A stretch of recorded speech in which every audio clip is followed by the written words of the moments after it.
Congratulations on making it to orbit. Take a breather and plan the next part of your trip. Press the M key. That shows that our current path is indeed a more or less circle around the planet. And if we zoom out, we can see the other moons of the curve of the system. Or if we zoom out even further, we can see the rest of the system. So you want to use the Maneuver Node Planner to plan a trip. Clicking anywhere on your current orbit will bring up a new maneuver node. You can drag that maneuver node to where you desire, and very briefly on what it all does. Come back. The green ones, your prograde and retrograde markers, same as on your nav ball. These show you your direction of your current orbit and the reverse direction. Perpendicular to that, we have our pink maneuvers, which are used to change your orbit inclination. Usually it's a good thing to match the inclination with your target. So in this case, if indeed I was going to the Mun, it tells me that there's a 0.2 degree difference in my current orbital plane and that of the Mun. This is insignificant for such small distances, but if I say click on Minmus, which has a significant inclination,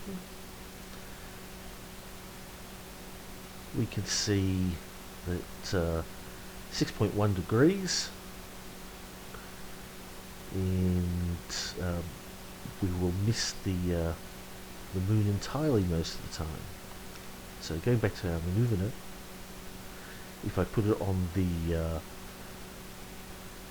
descending node or the ascending node, these represent once again where the orbital planes cross. I can use the pink maneuvers to change our inclination.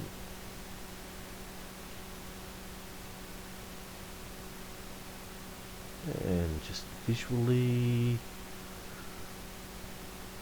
that looks pretty good. Oh, it tells me it's spot on. Since I'm not going to Minmus, we can delete that. We'll go back to the Mun. And the blue maneuvers I generally only ever use for trying to dock with things in orbit, because they do horribly weird things. They're not particularly fuel efficient, but they're good at sort of wobbling your orbit to improve your chance of intercepting a target. Let's clear that again.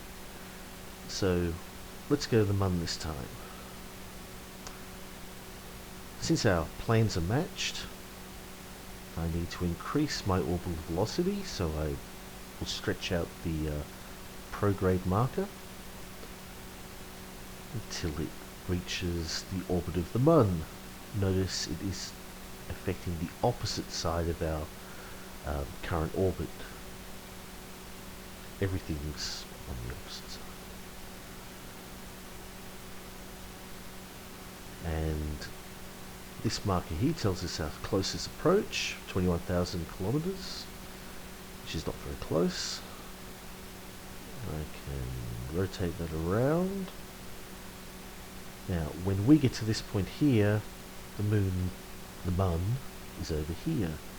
So I'll keep rotating around until it changes, and this purple marker, well, this purple bit of our trajectory shows us that we have essentially entered the Mun's sphere of influence. If we execute that maneuver, we're probably going to get there, more or less. Or if I press the tab key, I can focus on the mun, like so, and it's doing weird things.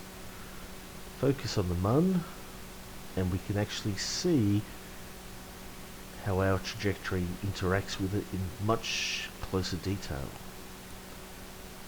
Now going back to our maneuver nodes, if I change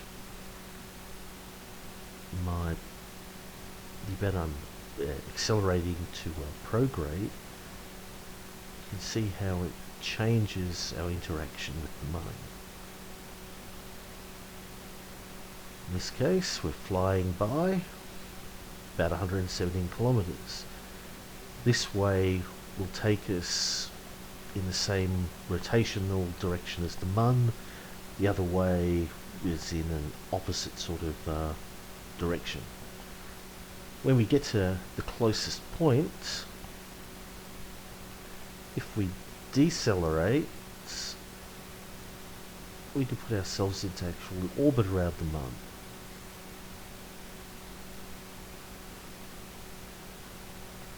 Now, rather than fiddling with your maneuver node over here, I generally use precise node, because I personally just find it easy to use. Because clicking on stuff out here is so much easier than trying to drag stuff with a mouse. Yeah, 25 kilometers, that's pretty good for a orbit around the mun once we get here. I'm not exactly on the equator. I can change that.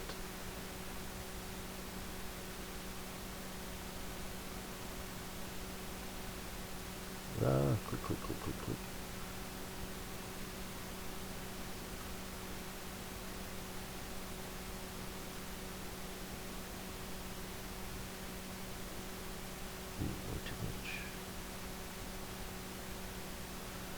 Anyway, you get the impression that yes, I can fiddle around with this for hours. Yes, you can. But that's pretty much using the maneuver node editor to get you to your destination. The same methodology of matching orbital planes, touching the orbit so you have enough velocity to get there, and changing when your encounter occurs until you get an actual encounter works pretty much for everything. Lastly, number up here is the velocity you need to change your current orbit by to get there. This is your first stage delta V. Your second stage delta V would be decelerating, say, into a circular orbit. Kerbal Engineer will calculate the potential delta V that your rocket is capable of, which is really good because you can calculate, or you can look up what delta V you need to get to all sorts of objects in Kerbal space and build your rockets to match that exactly. I hope this helps you out. Good luck.